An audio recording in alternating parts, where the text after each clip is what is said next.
جس کا شیوا امر بالمعروف اور نہی عن المنکر تھا، آج وہ خود چاہے ضلالت میں گری پڑی ہے۔ برادران اسلام، آج ہم اپنی آپ بیتی کو یاد کرتے ہیں تو ہمیں رونا آتا ہے۔ جب ہم اپنی حالات اور کیفیات کا جائزہ لیتے ہیں تو قلب مضطرب اور بے چین ہو جاتا ہے۔ آج ہماری قوم روس کی رہنے والی ہو یا امریکہ کی، چین کی رہنے والی ہو یا جاپان کی، عراق کی رہنے والی ہو یا ایران کی، ہندوستان کی رہنے والی ہو یا پھر پاکستان کی، غرض کسی بھی خطے کی رہنے والی ہو، آخر کیوں وحشت اور بربریت کا شکار ہے؟ آخر ہم ہی کیوں سہمے نظر آتے ہیں؟ کیا اللہ کا وہ وعدہ لا تہنوا ولا تحزنوا وانتم الاعلون ان کنتم مؤمنین ہمارے ساتھ نہیں ہے؟ کیا اللہ نے ہمیں خیر الامت کے لقب سے ملقب نہیں کیا؟ کیا اللہ نے ہمیں اشرف المخلوقات نہیں بنایا؟ کیا قرآن و حدیث ہمارے ساتھ نہیں ہے؟ آخر ہم بھی تو اسی اسلام کے ماننے والے ہیں جس اسلام کے ماننے والے پہلے صدی کے لوگ تھے۔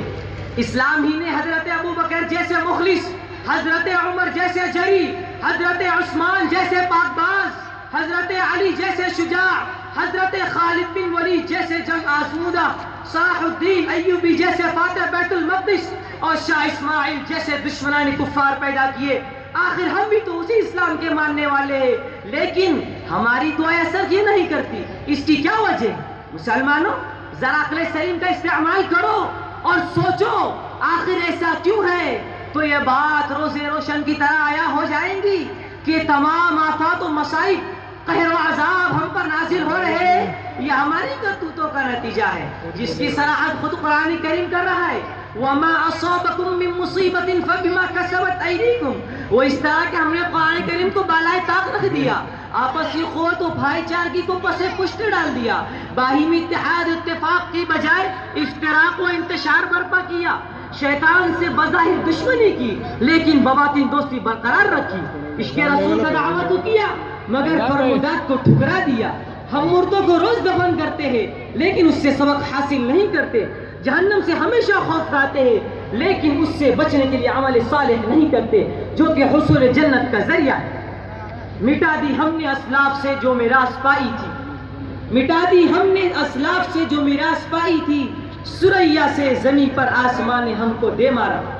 یہی وجہ ہے کہ آج ہم نکبت و ادبار کی زندگی گزار رہے ہیں، یہی وجہ ہے کہ آج ہم ہر طرف رسوا خستہ نظر آ رہے ہیں، یہی وجہ ہے کہ آج ہماری عزتوں پر یلغار ہے، آج قومی سطح پر ہماری کوئی پوچھ نہیں۔ اسلامی بھائیوں، ذرا یاد کرو زمانے کو جبکہ ہلالی پرچم بام عروج پر تھا، یاد کرو زمانے کو جبکہ قیصر و کسریٰ جیسی سپر طاقت حکومتیں ہم سے حواس باختہ تھی۔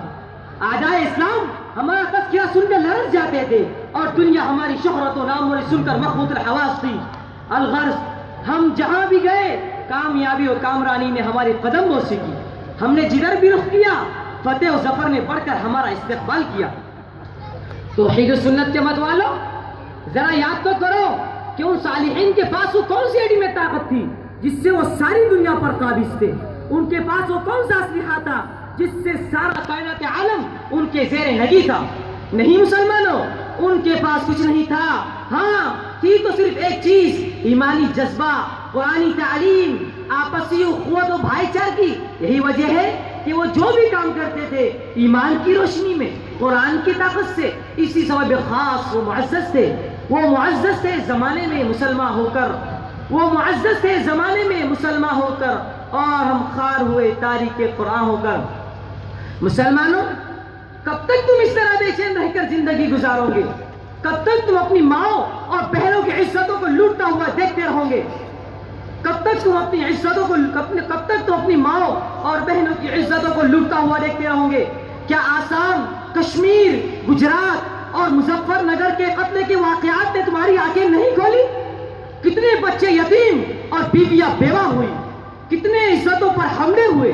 یاد رکھو مسلمانوں، اگر اب بھی تم اس طرح غفلت کی نیند میں مست رہو گے تو تمہیں حرف غلط کی طرح مٹا دیا جائے گا، تمہارا کوئی پرسان حال نہیں رہے گا، تمہارے ایک ایک نشان کو نیست و نابود کر دیا جائے گا۔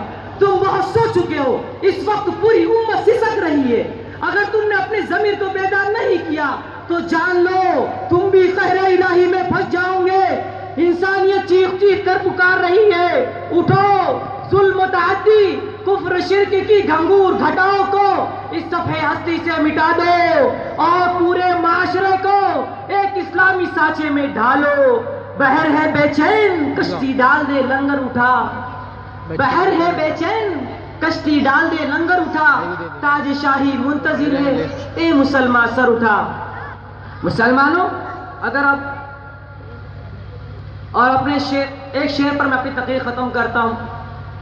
خدا نے آج تک اس قوم کی حالت نہیں بدلی، خدا نے آج تک اس قوم کی حالت نہیں بدلی، نہ ہو جس کو خیال خود اپنی حالت کے بدلنے کا، وما توفیقہ الا باللہ۔